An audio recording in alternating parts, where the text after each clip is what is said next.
안녕하세요. 잘 지내셨어요? 금강경에 물들다 35번째 시간입니다. 아마 이런 말 기억할 수 있을 거예요. 꼭 가봐야 된다. 다 가봐야 된다. 많이 가봐야 된다. 금강경 속에는 이 탑에 대한 신앙들이 있어요. 그리고 우리나라의 예를 들어서 정멸보궁신앙, 진신사리탑 신앙이 있었죠. 그리고 보살승운동에서 새롭게 이야기하고 있는 법신사리탑에 대한 신앙, 이런 내용들을 반복해서 이렇게 들으니까 그렇게 이 사리탑을 꼭 친견하고, 그리고 또 법신사리의 탑, 반야의 마음을 마음에다 심고 금강경을 수지 독송하고 이렇게 수행을 해야 될 것 같아요? 안 해야 될 것 같아요? 해야 될 것 같죠? 그래서 이쯤에 이제 존중정교분이 끝나고 나면 찬물을 확 껴는 가르침이 나옵니다.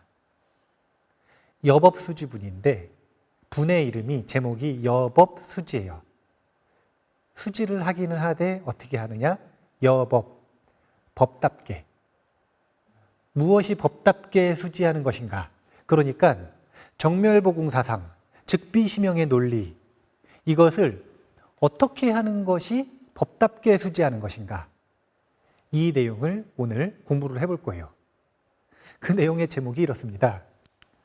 금강반야를 버려라. 이게 법답게 금강반야를 수지하는 방법입니다. 이 불교 논리에는 굉장한 역설들이 숨어 있어요. 그래서 사실은 천재들이 되게 좋아하는 거예요. 이게 두뇌 회전이 빠르고 논리의 전환이 확확 이루어지는 사람들은 희열을 느껴요. 희열을. 중국 불교에는 정말 유명한 천재들이 있는데 그 중에서 조스님이 있어요. 조스님. 네, 승조스님. 근데 이 스님이 유명한 이유는 천재예요. 첫 번째. 그리고 일찍 돌아가셨어요. 그런데 돌아가시기 직전에 희대의 명작을 남겼죠. 그게 뭐냐면 조론이에요. 조론. 조스님의 논. 진리에 대해서 감옥에 갇혀서 죽음의 날짜를 받아놓고 마지막으로 본인이 보고 있는 견처를 4가지 소논문을 쓰셔서 그것을 합쳐놓은 게 조론이에요. 근데 거기에는 정말 천재들이 좋아할 만한, 사실은 천재들도 절망하는 굉장히 역설적인 논리들이 많이 들어가 있는데 그 중에 한 논리가 바로 이겁니다. 반야무지론. 반야는 무지다. 무지, 알미 없는 것, 이것이 반야다. 왜 반야무지론을 예를 들었냐면 금강반야를 법답게 지니는 법은 금강반야를 버리는 것이기 때문에 이 역설과 비슷해 보여서 소개를 했고요. 한번 본격적으로 봐보죠. 우리가 지금까지 법신사리탑을 세우는 가르침을 배웠단 말이에요. 클라이막스라. 사실은 세존이시여, 이 경을 무엇이라 불러야 하며 저희들이 어떻게 받들어 지녀야 합니까? 사실은 이 가르침이 지금 설해지고 있는 순간이라고 생각을 해보세요. 그러면 석가모니 부처님이 이 가르침은 금강반야 바라밀경이다, 이렇게 말씀하시고 가르치실까요? 아니면 질문하니까 거기에 대해서 그냥 답변하시는 거예요? 이 질문한 사람이 녹음을 하다가 뭐라고 물으냐면, 스님, 지금 이 녹음본은 뭐라고 저장을 하면 좋을까요? 그러니까 이 내용은 어떻게 저장을 해서 저희가 받들어야 할까요? 이런 질문을 할 수가 있겠죠. 그 질문을 한 거예요. 지금 여기서는 경이라고 번역을 했지만 편의상 종단에서 경이라고 표현을 한 거고, 원래는 이 가르침을, 이게 훨씬 현실감이 있는 거예요. 이 가르침을 무엇이라 불러야 하며, 즉 어떤 이름으로 불러야 하며, 또 그 이름에 따라 어떤 태도로 받들어 수지해야 합니까? 받들어 모셔야 합니까? 이렇게 질문을 했어요. 그러니까 이런 질문을 하는 건 이건 꼭 저장을 해야 된다는 거예요? 안 해야 된다는 거예요? 이 가르침은 꼭 저장을 해야 된다는 거죠. 왜 저장을 해야 돼요? 세 가지 이유가 있겠네요. 첫 번째는 자, 녹음을 해서 저장을 해야겠어요. 그러면은 자기가 잘 알아들었다는 거예요? 못 알아듣었다는 거예요? 그러니까 어려우니까 반복해서 들어야겠다는 거죠. 두 번째는 내용이 좋다는 거예요? 안 좋다는 거예요? 그래서 기록을 하죠. 세 번째는 공유를 해야겠다는 거예요? 안 해야겠다는 거예요? 해야겠다는 거죠. 그런 이유 때문에 이름을 붙여서 중요하니까 어떻게 받들어 모셔야 되는지까지 질문을 해서 이 좋은 가르침을 지금 이 찬탄하면서 질문을 하고 있는 겁니다. 그때 하시는 답변이 벼락 같아요. 아까도 이야기했던 것처럼 결론이 뭐냐면 금강반야를 버려라, 이게 결론이에요. 자, 금강경은 바지라 제디카라고 하는 언어를 금강이라고 번역을 한 거거든요. 근데 그 바지라가 이제 원래 번역을 할 때 이 바지라는 금강절을 얘기를 해요. 근데 그 금강절을 가지고 이야기를 해서 학자들이 항상 이제 금강경이라고만 번역을 했는데 새롭게 자신들의 의견을 가지고 번역을 할 때 이렇게 번역을 해야 된다라고 하는 의견 중에 그 금강절에서는 어떤 공능이 있냐면 벼락이 나요, 벼락. 벼락이라고 하는 것이 금강과 비교를 했을 때, 자, 왜 금강이라고 했냐면 금강석은 뭐가 금강석이에요? 왜 다이아몬드가 금강석이에요? 금강석이라고 하는 것 자체가 뭐예요, 원래? 가장 단단한 광물. 근데 지금 현 과학계에서 발견해낸 물질 중에 가장 단단한 광물은 다이아몬드죠. 그래서 다이아몬드가 금강석이잖아요. 원래 금강석이 다이아몬드가 아니라 금강석은 가장 단단한 광물을 금강석이라고 한단 말이에요. 그래서 그 광물의 이름을 따가지고 금강이라고 이름을 했기 때문에 뭐든지 쪼갤 수 있는 단단함, 예리함을 가지고 있다? 이런 비유로 쓰는 거예요. 근데 만약에 그런 비유라면 다이아몬드가 세겠어요? 벼락이 세겠어요? 벼락이 치잖아요? 그럼 다 쪼개요. 벼락은 모든 걸 쪼개버려요. 이런 강렬한 에너지가 벼락인데 그 벼락이 바로 금강반야를 받아들이는 태도입니다. 자, 답변. 부처님께서 답변 이렇게 하십니다. 결론은 금강반야 바라밀은, 이 경전은 어떻게 받아들이는 거냐면 금강반야 바라밀의 태도로 받들라는 거예요. 무슨 뜻이냐면 벼락같이 받들라.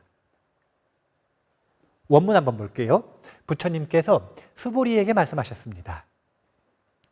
이 경의 이름은 금강반야 바라밀이니. 경전 이름 말씀하셨죠? 어떻게 받들어야 되느냐? 이 제목으로서 너희들은 받들어 지녀야 한다. 이걸 해석을 이런 식으로 해요. 무슨 식으로 하냐면, 자, 이것은 리모컨이니 리모컨이라고 기억해라. 이런 방식으로 해석을 자꾸 하신단 말이에요. 근데 중의적인 의미가 있어요. 사실은 자, 이것은 리모컨이니, 그러면 리모컨 이름 정해줬어요, 안 정해줬어요? 왜 중복되게 리모컨으로 받들어라? 얘기할 필요가 없잖아요. 어떤 뜻이냐면 이 경의 이름은 금강반야 바라밀이니 이 제목처럼 너희들은 받들어 지녀야 한다. 금강반야 바라밀의 태도로서 이 가르침을 받들어 지녀야 한다. 이런 뜻인 거예요. 그걸 저는 벼락이라고 표현을 한 거예요. 그것은 수불이요. 열애는 반야바라밀을 반야바라밀이 아니라 설하였으므로 반야바라밀이라 말한 까닭이다. 자, 이거 익숙하죠? 무슨 논리인가요? 즉비심용의 논리죠. 네. 구조가 어떻게 되는 거냐면 질문하셨죠? 이 가르침 무슨 가르침입니까? 이름이 뭡니까? 어떻게 받들어 행해야 합니까? 첫 번째 답변, 이 경의 이름, 이 가르침의 이름은 금강반야 바라밀이다. 이름 말씀하셨죠? 두 번째 질문은 뭐였죠? 어떻게 받들어 행해야 합니까? 금강받냐 바라밀로써 받들어 행하라. 그리고 즉비심영의 논리로서 받들어 행하는 것, 받아 지니는 것, 이것이 바로 금강받냐 바라밀로써 받아 지니는 것이다 라고 구체적인 방법까지 알려주시는 거예요. 그렇기 때문에 뒤에는 계속 즉비심영이 붙습니다. 뭐든지. 왜? 그런 태도로 받들어 지니라고 하셨으니까. 그러면 즉비심영의 논리가 왜 금강받냐 바라밀의 태도인지를 삼공이라고 하는 걸 가지고 알려드릴 거예요. 우리나라에서 원효대사가 가장 유명한 분이신데 그 원효대사가 대승기신론 주석하실 때 삼공의 바다는 무한히 넓고 깊도다 이렇게 찬탄을 하셨어요. 이제 여기서 삼공이 하나하나 먼저 보면 삼공은 먼저 아공, 법공입니다. 삼공이라고 그랬잖아요. 지금 몇 공이에요? 2공. 우리가 아공과 법공은 사실은 앞부분에서 이미 얘기를 했어요. 아공은 뭐냐면 아상이 공하다는 것, 아상이 무상이라는 것, 그 다음 법공은 뭐냐면 법상이 무상이라는 것. 그런데 아공과 법공도 무상이다라고 이야기를 하는 게 마지막 세 번째 구공입니다. 구공은 숫자 구자가 아니에요. 예, 구자는 이제 가출 구자인데 이게 무슨 뜻인 거냐면 일단은 이거부터 봐보죠. 자, 아공이 무슨 뜻이냐면 윤희버부님이 이렇게 있잖아요. 윤희버부님은 여기 지금 요 모습을 뭐라고 생각을 하냐면 자기라고 생각을 하죠. 이걸 나라고 여기잖아요. 그런데 아공은 이게 윤희버부님 자아가 아니라는 얘기를 하는 거예요. 자, 그럼 무슨 생각이 들어요? 뭐가 내 자아지? 이런 생각이 들죠? 그럼 뭐가 내 자아지? 이런 생각이 들잖아요. 이건 뭐냐면 자아가 있다는 착각인 거예요. 그래서 제가 자아라고 하는 주체가 없이도 경험은 이어진다라 그래서 주체는 없지만 경험은 있다라고 하는 문장을 반복해서 자꾸 이야기를 하죠. 윤희버부님이라고 하는 이 존재는 몸 그리고 마음이라고 하는 조건에 의해서 일어나는 경험이지 내 것이 아니라는 거예요. 그건 내가 아니라는 거예요. 이해가 잘 안 되시죠? 자, 윤이 발이 있죠. 손이 있죠. 머리가 있죠. 그러면 그 중에서 뭐가 윤이에요? 뭐가 나예요? 다가 아니에요. 사실은 뭐도 내가 아니라 이건 손이고 발이고 몸통이고 머리죠. 어떻게 해야 윤희가 성립되는 거냐면 얘네를 화합해 놓으면 그걸 우리는 뭐라고 착각을 하냐면 윤이다 이렇게 착각을 하잖아요. 그것이 분리되어 있을 때는 윤희가 있어요 없어요? 근데 화합을 해 놓으니까 우리가 그것을 윤이라고 약속했잖아. 태어날 때부터 윤이라고 지금 이름 붙여져 가지고 그게 나라고 생각을 하기 시작했잖아요. 그래서 만들어 놓은 나라고 하는 개념이지. 이런 구성물이 있는데 이 구성물, 다양한 구성물들이 모여 있을 때 그걸 나라고 생각한단 말이에요. 이걸 보고 아상이라 그러는 거예요. 이것 때문에 이걸 나라고 하는 걸 보호하려고 탐욕이 필요한 거고 탐욕대로 안 되니까 승질나는 거고 그러고 있는지 모르니까 어리석은 거고 이 나라고 하는 잘못된 개념 때문에 모든 고통과 번뇌가 일어난다는 거예요. 그래서 고통과 번뇌로부터 벗어나 안심하고 싶으면 아상을 깨라 이렇게 얘기하는 겁니다. 자, 이게 지금 윤이라 그랬어요? 아니라 그랬어요? 즉비의 논리로 보면 아니죠. 그럼 아닌 거라. 끝나버린 거예요. 이게 바로 아공에 빠진 거예요. 내가 없다 그러니까 없구나.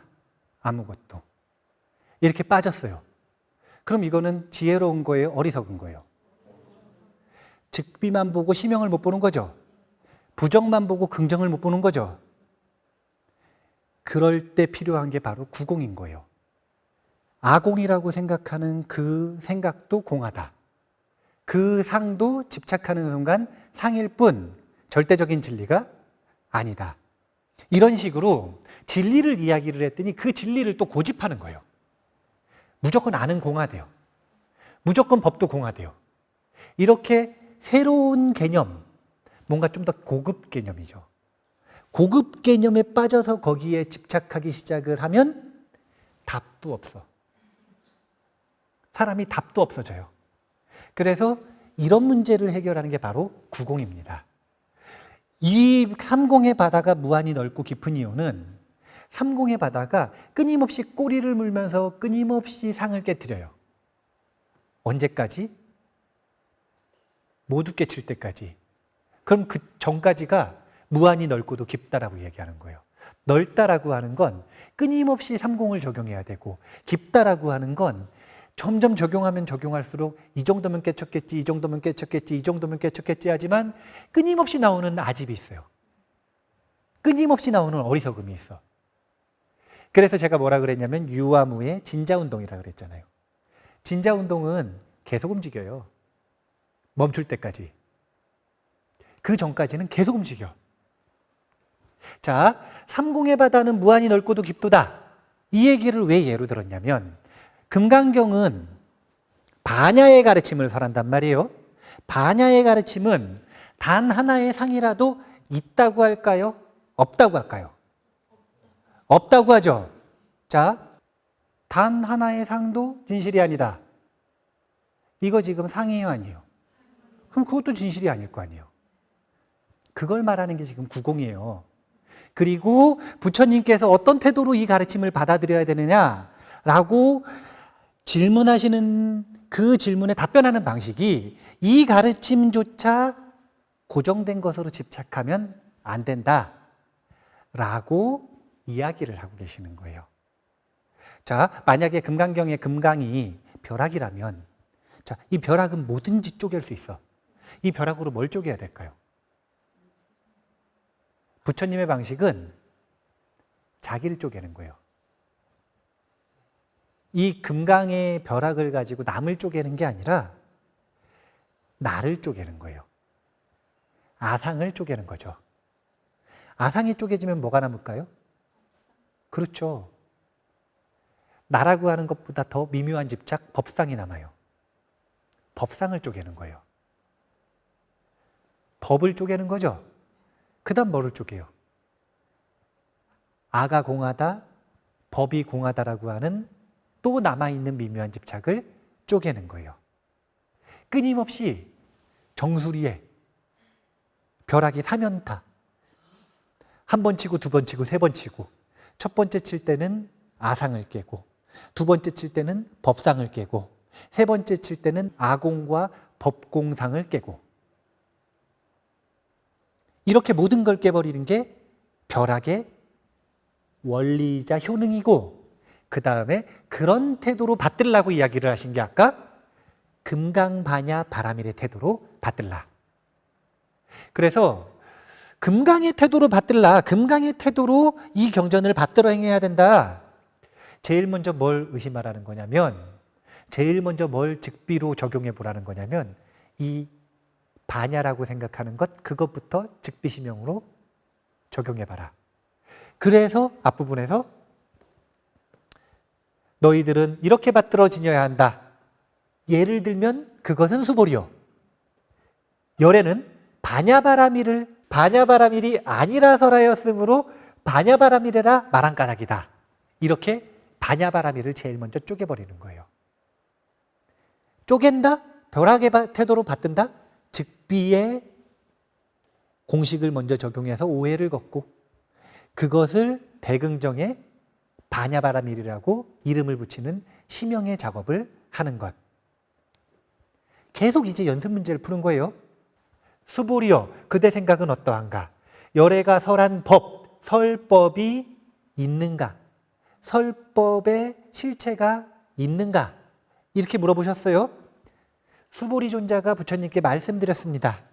세존이시여, 열애께서는 설하신 법이 없습니다. 자, 84,000이라는 숫자가 유명하다 그랬죠? 84,000은 무슨 숫자죠?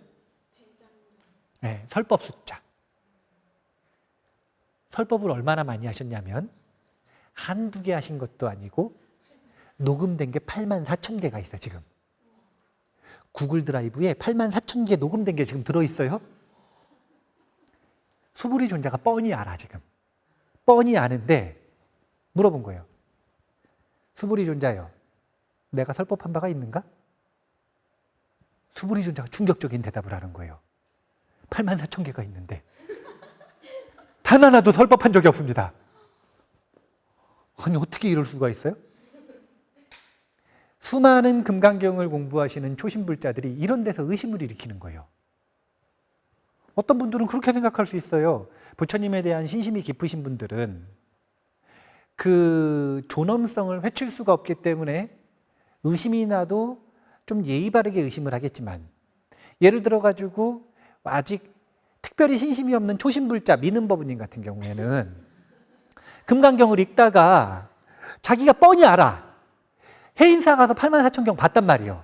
그거 하나하나 설법인 거 다 알고 있어요. 그거 설법 보관하려고 장경각 엄청나게 크게 줘놨는데, 근데 금강경을 읽다가 보니까 한마디도 설법한 적이 없대요. 이 말을 들으면 이게 이해가 될 수도 있고 안 될 수도 있겠죠. 안 된다고 쳐봐요. 안 되는데 이 말을 들었어요. 그럼 민은법은님 그렇게 생각할 수 있어요. 부처님 뻥쟁이, 부처님 허언증, 이렇게 생각할 수 있어요. 왜냐면 아직 특별히 신심이 없으니까. 그만큼 어려운 역설이란 말이에요. 그래서 이 역설을 단순하게 지금 이거는 지금 모범답안으로 해답 자세한 공식 설명 없이 이렇게 답변을 한 게 정답입니다라고 보여주기만 하신 거예요. 그럼 수학 문제를 푸는데 답변을 봤단 말이에요. 이해가 돼요, 안 돼요? 그럼 어떻게 해야 돼요? 풀이를 봐야죠. 풀이를 봐도 이해를 안 되면 선생님한테 가지고 가서 자세하게 설명을 들어야 될 거 아니에요. 일단 풀이를 한번 제가 해볼게요. 설법은 목적이 뭘까요? 자, 설법은 목적이 뭘까? 법을 전하는 것? 자, 그렇다면은 부처님께서 깨친 법은 뭐예요? 무슨 법을 깨쳤는지를 알고 싶으시면 왜 출가했는지를 보면은 알 수가 있는 거예요. 부처님은 왜 출가를 하셨을까? 네, 죽기 싫어서. 죽고 싶어요, 안 죽고 싶어요? 출가하기 딱 좋은 거예요. 그래서 아니 이게 제가 얘기를 하는 게 아니라 학자들도 그렇게 얘기를 하고 전통적으로 그렇게 얘기를 하고 부처님도 그렇게 얘기하셨어요. 왜 출가하셨는가? 죽음의 고통에서 벗어나기 위해. 그래서 깨치시자마자, 깨쳤다라는 건 법을 깨쳤다는 거죠. 법을 깨치자마자 선언을 하시길 뭐라고 선언을 하셨냐면 불사의 문이 열렸다. 죽음이 없는 불사의 문이 열렸다. 이건 뭐냐면 죽음의 고통에서 벗어나는 방법을 내가 이제 알았다. 내가 벗어났다. 이 얘기잖아요. 그러면 그 법을 깨쳤잖아요. 지금 죽음의 고통에서 벗어나는 법, 불사의 법을 깨쳤죠. 그 불사의 법을 깨쳤는데 좋으니까 전달해주고 싶어요? 안 전달해주고 싶어요? 그러면 전달해줄 때 이렇게 텔레파시로 전해줘야 돼요? 아니잖아요. 뭐 가섭존자한테 전하듯이 하고 씩 웃으시면 이제 부처님은 꽃을 들고 웃으셨어요. 근데 리모컨을 들고 씩 웃으면 전달이 되나요? 안 되잖아요. 뭘로 해야 돼요? 그래서 설법인 거예요. 그럼 그 법은 목적이 뭐라고요? 맞아요. 죽음의 고통에서 벗어나는 것. 이걸 다른 말로 윤회에서 벗어난다라고 표현하는 거예요. 윤회에서 벗어나도록 하기 위한 게 설법의 목적인데, 그렇다면 설법은 윤회에서 벗어나는 법을 얘기를 해주시는 거예요? 윤회 속에서 잘 사는 법을 얘기해 주시는 거예요? 사실은 둘 다 얘기해 주세요. 잘 사는 법도 얘기해 주시고 벗어나는 법도 얘기해 주시고. 왜냐하면 누가 찾아왔어요. 근데 이 사람은 윤회에서 벗어나고 싶지가 않은 거라. 질문을 뭐라고 했냐면 윤회에서 잘 사는 법을 얘기해 달라고 얘기하셨어요. 그러면 당신의 의견은 전혀 상관이 없습니다. 내가 생각하는 좋은 걸 알려드릴게요. 그래가지고 스님 어떻게 하면 돈을 잘 벌 수 있습니까? 그랬더니 수행해서 해탈하셔야 돼요. 이렇게 얘기를 해요. 이런 방식의 설법이 있을 수 있을까요? 없을까요? 있겠죠? 근데 부처님은 이런 분이 아니에요. 그러면 돈을 버는 방법을 올바로 벌고 올바로 쓰는 방법을 알려드릴게요. 그래서 알려주세요. 그러면 만족감이 생길까요? 안 생길까요? 그러다 보면 더 높은 것을 추구하는 순간이 올까요? 안 올까요? 그때 불사의 문을 알려주시는 거예요. 이렇게 순서라고 하는 게 있어. 그러니까 부처님은 누가 와서 질문을 하든 똑같은 답변을 하시는 분이에요. 모두 다 다르게 얘기하시는 분이에요. 그러니까 뭐라고 얘기하냐면, 자, 저 법부님은 5대 정멸보궁 중에 어디를 가야 돼? 통도사 정멸보궁을 가야겠죠. 왜요? 예. 근데 이제 다음날 왔더니, 다음날 이제 와서 봤어요. 그랬더니 한 3kg가 찐 거라. 그걸 보고 제가 뭐라고 이야기를 하냐면, 자, 그러면 이제 역경이 있으니까 어디를 가야 돼요? 그럼 정멸보궁을 가야겠다고 얘기를 하겠죠? 그럼 그때는 제가 통도사 정멸보궁을 가라 그럴까요? 봉정암 정멸보궁을 가라 그럴까요? 봉정암 정멸보궁을 가라 그러겠죠? 왜냐면 살도 빼야 되고 다시 와가지고 질문을 하는 건 신심이 좀 더 생겼다는 거예요, 안 생겼다는 거예요? 그러니까 산을 올라갈 신심이 생겼으니까 거기에 맞춰서 봉정암 정멸보궁을 가세요 라고 답을 해주는 거예요. 그럼 여기에 대해서도 이제 또 사람들은 스님이 말 바꾼다. 저번에는 통도사 가라더니 이번엔 봉정암 가라고 한다.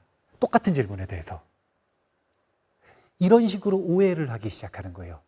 왜 부처님께서 설법을 하신 바가 없다라는 것을 반복해서 강조를 하시냐면 알려주고 싶으신 게 있는 거라.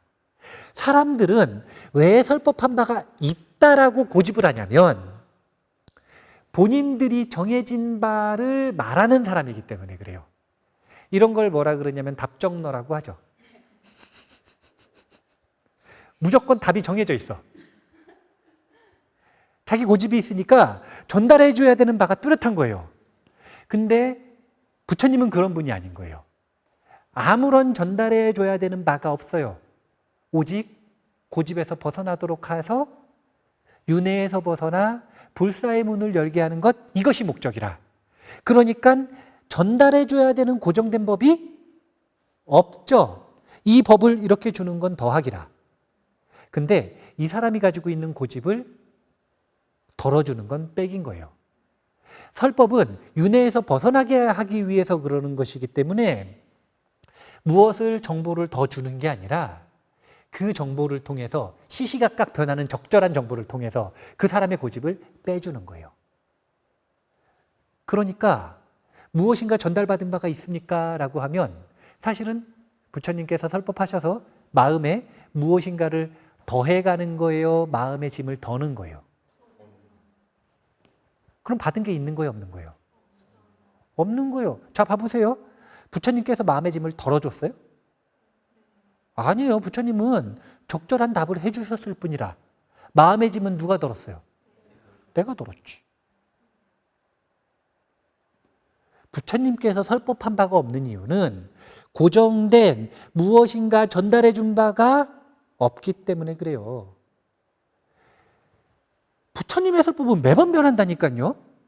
엄청 역동적이라 이 사람한테 답변할 때와 이 사람한테 답변할 때와 이 사람한테 답변할 때 항상 달라요. 그럼 항상 다를까요? 항상 다르다는 것도 상이라니까. 이렇게 얘기했다고 저번에 법부님한테 얘기할 때랑 법부님한테 얘기할 때랑 똑같이 얘기하면 항상 다르다면서요. 이러시는 분들이 있어. 이런 게 법상이거든요. 이런 상을 깨는 게 바로 벼락같이 반야바라밀의 태도로 받아들이는 거예요. 그래서 그냥 항상 즉비시명의 논리를 가지고 보라는 거예요. 뭐든지, 자, 이 법부님이 윤이라고 착각을 하잖아, 지금. 예를 들어가지고 제가 윤희 법부님 대학 동기인데 스님이 아니라 여기 지금 스님이 있는 게 아니라 진짜 대학 동기가 와 있다고 생각을 해보세요. 근데 이 대학 동기가 윤희 법부님을 좋아하는 거라. 막 스토커처럼 막 쫓아다녀. 그럼 집착을 하고 있어요, 안 하고 있어요? 왜? 그러니까 왜 좋냐 이거예요. 자기가 좋아하는 상의 이미지를 가지고 있으니까. 종합적인 무엇인가 이미지를 가지고 있으니까. 그것을 집착을 해가지고 좋아하고 있는 거 아니에요. 그럼 뭐라 그러냐면 콩깍지가 씌었다 그러죠. 이거 해결하는 방법이 뭐냐면 직비심형의 논리를 적용을 해야 되는 거예요. 자기가 보고 있는 상이 유니버브와 같아요, 틀려요? 직비. 하지만 그렇다고 윤희가 없어요? 보니까 윤희가 있네? 근데 즉비심형으로 볼 때는 이미 그 전에 보던 윤희와 다른 윤희인 거예요. 그 전에는 오해로 보는 윤희, 그 이후에는 있는 그대로의 윤희. 이렇게 바라보는 연습을 해야 우리가 오해에서 벗어날 수 있다. 있는 그대로의 진리에 도달할 수 있다. 그래서 금강반야 바라밀경이라고 하는 가르침은 이름이 금강반야 바라밀이지만 그래봐야 말이라. 그래봐야 말이요. 이 말에 집착하지 말라는 거예요. 그 말에 집착해가지고 어리석게 강 건너는데 뗏목 다 써놓고 뗏목 짊어지고 이거 귀중한 거라고 산에 갈 때 가지고 올라가지 말고 용도 다 했으면 버려라 이거예요. 버리는 게 행복을 위한 가르침 아니에요. 뗏목 짊어지고 산에 올라가려고 해보세요. 행복해요, 고통스러워요? 봉정암으로 올라가는데 그냥 올라가는 것도 아니고 뗏목을 짚고 올라가야 돼. 깝깝합니다. 적절해야죠. 자, 여름이에요. 더워요. 해결하려면 문을 열어야 돼, 안 열어야 돼요? 네. 그게 고정된 답인가요? 네. 겨울이에요. 추워요. 문을 열어야 돼요, 닫아야 돼요? 이렇게 변하는 거 아니에요. 우리가 너무 날로 먹으려고 그러면 안 돼. 날로 먹으려고 한다? 무슨 뜻이냐면 그때그때 적절한 거 찾는 게 복잡해 보이니까 하나만 외우겠다 이거예요. 고정된 게 있으면 좋겠다. 뭐든지 적용되는 만능 키가 있으면 좋겠다. 그런 건 해리포터한테 물어보시고 만능의 돌 이런 거 찾으시면 하나 가지고 해결할 수 있겠죠. 일단은 구공이라고 하는 게 무슨 뜻인지 알겠죠? 금강반야 바라밀의 태도로 받아들여야 된다 아시겠죠? 자, 금강경 이 경전이 아무리 귀해도 이 경전 친구가 밟았다고 싸우면 돼요, 안 돼요? 사람이 귀해요, 경전이 귀해요? 둘 다 귀하지. 둘 다 귀하지. 아니 사람만 귀한가 경전도 귀하지. 둘 다 귀하니까 경전이 사람 쳤다고 경전한테 화낼 필요도 없고 사람이 경전 밟았다고 사람한테 화낼 필요도 없어요. 만약에 그 사람이 불자고 경전을 존중하는 사람이라 그런데 경전을 밟았어요. 그럼 근거가 있죠. 기준이 있고 공유하고 있는 기준이 있잖아요. 그때는 조언을 해줄 수 있을지도 모르죠. 그러니까 무작정 화를 내지 말라는 것도 아니에요. 그때그때 적절한 건 다른 겁니다. 그래서 부처님은 분명하게 말씀하셨어. 앞부분에서 이야기하셨던 모든 내용들 무주무상 보시의 가르침으로 공덕의 크기를 키워서 키 큰 사람이 되는 거 중요해요, 안 중요해요? 그러려면 유의복을 닦아야 돼요, 무의복을 닦아야 돼요? 무의복이 더 수승하다 그랬죠? 그러면 진신사리탑도 가야 되지만 법신사리탑도 가야 되죠? 자, 이 모든 가르침에 집착하면 돼야 안 돼요? 이렇게 받아들여라. 이 모든 가르침도 그저 말이고 생각일 뿐이다. 이렇게 받아들여라. 필요하다면 그때 쓰고 필요하지 않고 나를 괴롭히면 그냥 벌어버려요. 그냥 벌어버려. 절에 다녔어요. 열심히. 왜 다녔냐면 행복해진다 그래서. 3년 다녔어요. 근데 안 행복해지네? 그럼 그 절 가야 돼? 딴 절 가야 돼요? 딴 절 가면 되지. 절이 얼마나 많은데. 딴 절도 갔는데 또 안 행복해져요. 그럼 성당 가면 되지. 부처님한테는 성당이다, 교회다, 절이다 이런 고집이 없습니다. 이절이다, 저절이다, 진심사리탑이다, 사리탑이 아니다, 법신사리탑이다, 아니다, 금강경이다, 원각경이다, 화엄경이다 이런 고집이 없어요. 부처님은 뭐만 바라냐면요, 설법의 목적이 뭐라고요? 그 고집을 덜어내는 것만 바라세요. 부처님을 기쁘게 해주시고 싶으시면 부처님을 섬기지 마시고 고집을 버리세요. 부처님을 기쁘게 해주시고 싶으시면 부처님 기쁘게 해주시는 거 신경 쓰지 마시고 내 마음을 안심시키세요. 이게 오로지 부처님께 은혜를 갚는 방법입니다.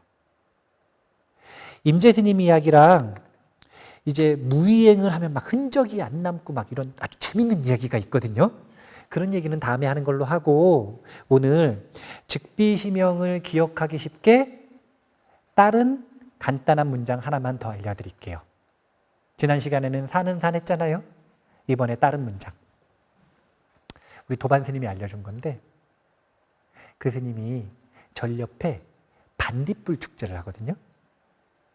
근데 이 반딧불을 잘 보려면 어떻게 해야 된다고 저한테 알려주셨는데, 그 말을 오늘 꼭 써먹고 싶었어. 즉비시명의 논리로. 반딧불을 잘 보고 싶잖아요. 그럼 어떻게 해야 되냐면 눈을 감았다가 뜨고 봐야 돼요. 그래야만 반딧불이 잘 보입니다. 왜냐하면 반딧불 보러 가기 전까지 이미 눈에 빛이 밝게 들어가서 그걸 볼 수 있는 조건이 안 돼 있죠. 이게 뭐냐면 빛에 눈이 먼 거예요. 그 상태로는 못 봐. 먼저 어떻게 해야 돼요? 눈을 감는다. 즉비. 그랬다가 눈을 꼭 떠야 돼요. 눈을 감고만 살면 바보 돼. 못 살아. 입벌이도 못하고 남한테 신세지면서 불쌍하게 살아야 돼요. 그렇게 살면 안 돼요. 꼭 눈을 떠야 돼. 다시. 눈을 감는 것에서 끝나는 게 아니라 눈을 감은 다음에 떠야 돼요. 시명. 직비에서 끝내지 말고 눈을 감았다가 떠서 올바로 보는 것까지. 직비시명의 논리, 항상 모든 것을 눈을 감았다가 뜨고 보라. 이 말까지 기억을 하신다면 조금 더 금강반야의 태도를 쉽게 적용을 하실 수 있을 것 같습니다. 엄청 맛있는 맛집이래요. 믿어야 돼요? 눈을 감고 떠서 봐야 돼요? 감고 떠서 봐야 돼요? 엄청나게 좋은 기회래요. 돈 벌 수 있는. 그냥 믿어야 돼요? 눈을 감았다가 뜨고 봐야 돼요? 청년들이 잘 속는 거 얘기하는 거예요. 즉비시명을 이런 식으로 적용을 꼭 하셔가지고 우리가 사회적으로도 좀 성공하고 관계 속에서도 오해에서 좀 벗어나고, 그리고 궁극적으로는 금강반야 바라밀조차 금강반야 바라밀조차 벼락처럼 집착 없이 받아들여서 최상의 진리를 깨달을 수 있는 그런 노력을 이어나갔으면 좋겠습니다. 자, 그러면 이만 마치겠습니다. 감사합니다.